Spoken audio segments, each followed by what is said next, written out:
السلام عليكم ورحمة الله وبركاته. ازيكم يا شباب، اخباركم ايه؟ يا رب تكونوا بخير. معاكم اخوكم عبد الرحمن حسنين، مهندس اتصالات. النهارده في سلسلة ازاي تأمن جهازك بشكل صحيح. في شرح النهارده أداتين مهمين جدا. تابعوني وركزوا جدا في الشرح. أداة بتكشف كل الاتصالات اللي موجودة عندك على الجهاز، وأداة تانية بتسمح لك توافق أو ترفض اذا كان الابليكيشن ده يدخل عندك ولا لا. فحلقة شيقة جدا، تابعونا وانتظرونا بعد الانترو، ويلا بينا.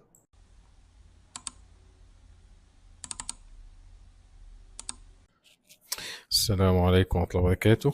الحمد لله احنا دلوقتي موجودين على سطح المكتب اهو. هنشرح النهارده، هنشرح آه، اداتين يا جماعة مهمين جدا في الحفظ بتاع الجهاز بتاعك. بمعنى ايه؟ في اداة اسمها تي سي بي فيو من مايكروسوفت. دي وظيفتها انك تشيك على الجهاز بتاعك بشكل مراقبي، يعني تقدر تراقب الجهاز، تشوف ايه اللي بيحصل. الكلام ده كله هسيبه لك في وصف الفيديو ازاي تحمله. اول ما تفتح اللينك اللي انا هسيبه داونلود تي سي بي فيو. هو مساحته صغيرة، 1.5 ميجا. تمام. هتنزل طبعا، انا منزله. هتفك الضغط عادي جدا زي ما انتم عارفين عن طريق اكستراكت تول او وينرار اكستراكت تو تي سي بي فيو. تمام. اما تضغط عليها هيظهر لك بالشكل ده، تضغط عليه فهفتحه لكم، هو موجود هنا. تمام. اول ما تضغط عليه هيكشف لك كل، تعمل يس، هيكشف لك كل البرامج او كل الابلكيشنز اللي موجوده عندك. طيب اللون الاصفر ده اللي هو بيقول ان في حاجه كانت موجوده واتقفلت. فلو فضل لون اصفر شويه ابحث عن الابلكيشن نفسه. تمام. شوفوا فعلا هل عندك ولا لا. لو حاجه، لو فضل لون اصفر متكرر ما بيختفيش، فيعتبر ده برنامج مشبوه، فخلي بالكم منه.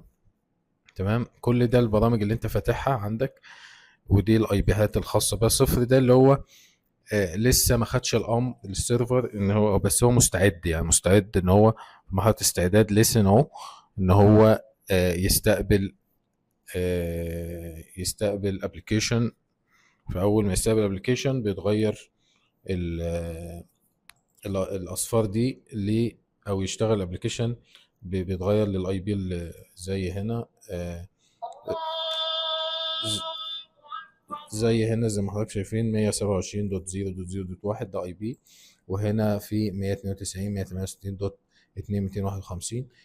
طيب الابلكيشن دي ايه؟ دي خاصه بالويندوز نفسه. تمام. هنا افاست ده برنامج انتي فيروس. تمام. ده اللوكال ادرس الخاص بيه. فبتشوف هنا جوجل درايف. فده مراقب. ده فايرفوكس، ده مراقب لكل الابلكيشن اللي شغال عندك. شفتوا الاصفر بيجي وبيختفي، فمعنى كده انه كان شغال من شويه وايه واختفى عادي. فالابيض ده ان هو شغال بالفعل في الايه، في الخلفيه عندك.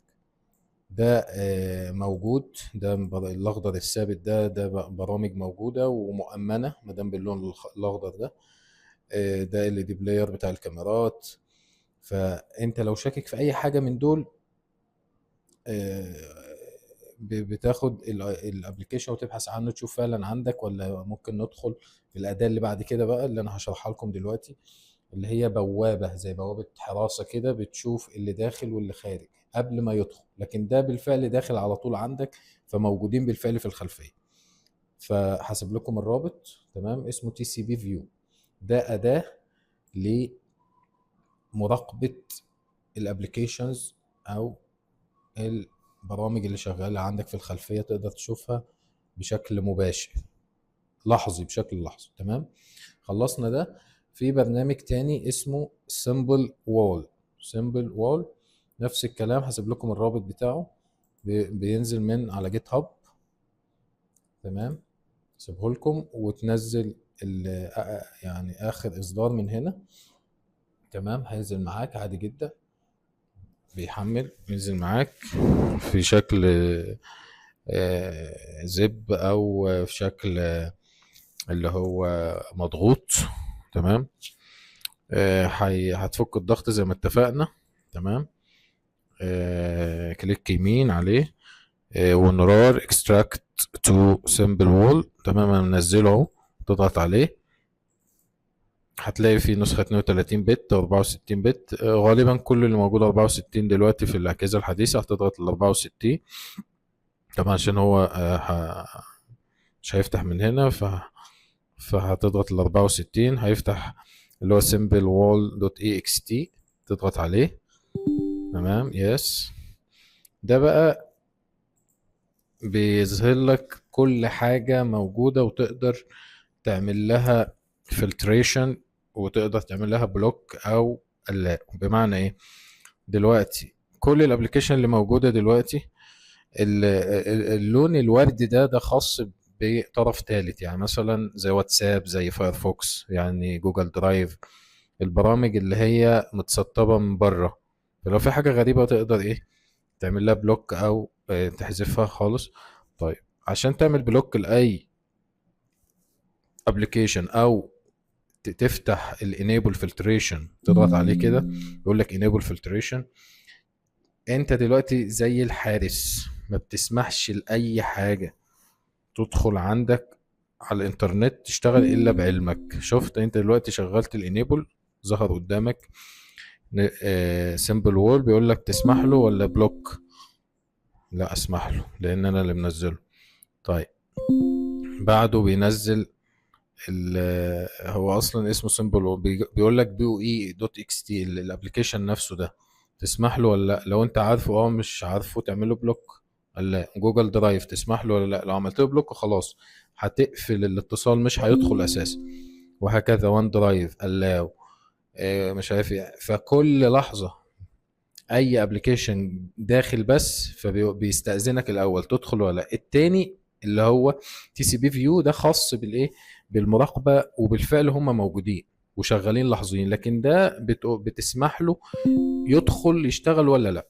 لو ما سمحتلوش ما يقدرش يدخل. تمام يا شباب، يعطيكم الف عافيه. هحط لكم الروابط دي كلها في وصف الفيديو. ودايما في برضه مدونة اسمها العقل الرقمي، بتنزل شروحات كتير، وتقدروا بعد ما تخلصوا برضه تعمل ديسيبل فلتريشن، بحيث مش كل شويه يعمل لك ازعاج. كل شويه عايزين تشغلوها تعمل انيبل وتعمل ايه سماح ليها.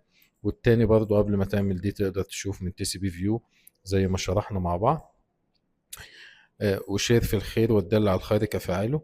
والسلام عليكم ورحمة الله وبركاته. ما تنسوش تعملوا دعم للقناة، لايك، سبسكرايب، وتكتبوا في التعليقات حابين الحلقة الجاية تكون عن ايه. والسلام عليكم ورحمة الله وبركاته.